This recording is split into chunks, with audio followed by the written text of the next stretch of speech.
سطر این زن سطر شعری نو به اوست، چشم بندش بینش نویو به اوست.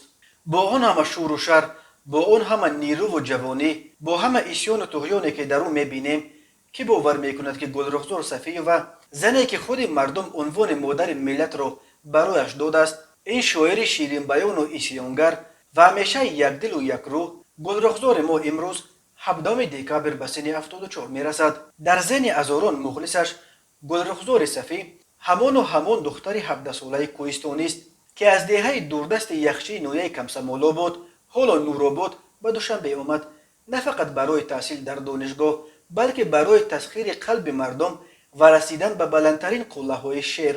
دنبال شهرت نرفت، بلکه این خود شهرت بود که از همان روزهای اول اومدنش به دوشنبه به دامن گلرخزار سخت چنگ زد و خیلی زود منبر نشینش کرد.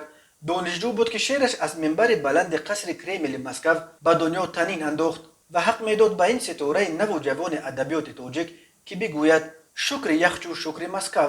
گلرخزار همگی 23 سال داشت که کتاب نخستینش اشعار بنفشه با دعای دو پیر وقت ادبیات تاجیک میرزا ترسونزاده و باقی رحیمزاده از دست چوب بیرون شد. در همان سن 23 به کرسی سردبیر نشریه پیانیر تاجیکستان نشست و 12 سال این نشریه کودکان را چرخاند. سال 1987 رئیس بنیاد فرهنگ تاجیکستان انتخاب شد و مجله فرهنگ را که هر شمارش با حرفهای زرین در تاریخ فرهنگ و مطبوعات تاجیک نقش بسته است برآ انداخت. سال 1989 وکیل پارلمان اتحاد شوروی انتخاب شد. با وجود این همه پروازهای بلند، گلرخزار همانی بود که باقی ماند. با همه یک بود، چه با شاه و وزیر، چه با صغیر و فقیر. درد دل خودش و مردمش را در همه جا به یگان ابا و با جسارت می گفت و از کسی و چیزی ترس نداشت. در پایان سال 1992 وقتی جنگیان فرانت خلقی وارد دوشنبه شدند و برای کشتنش آمدند، گلرخزار حتی پیش این سلابدستان بیخون سرخم نکرد، بلکه با همان جسارت خاصش از خود دفاع کرد.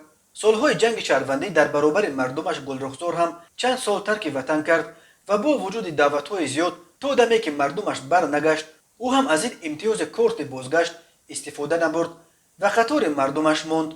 اولو هم گلرخزار ما همان گلرخزار است که 10 20 30 و 40 سال پیش بود، با همان نیرو و همان جوانی، با همان روی پوریسیون.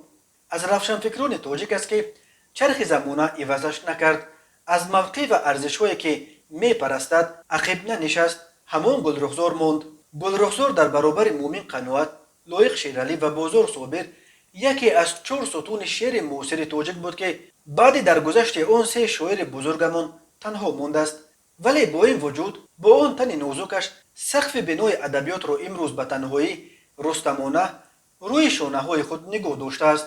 زادروز مبارک استاد گلرخزار.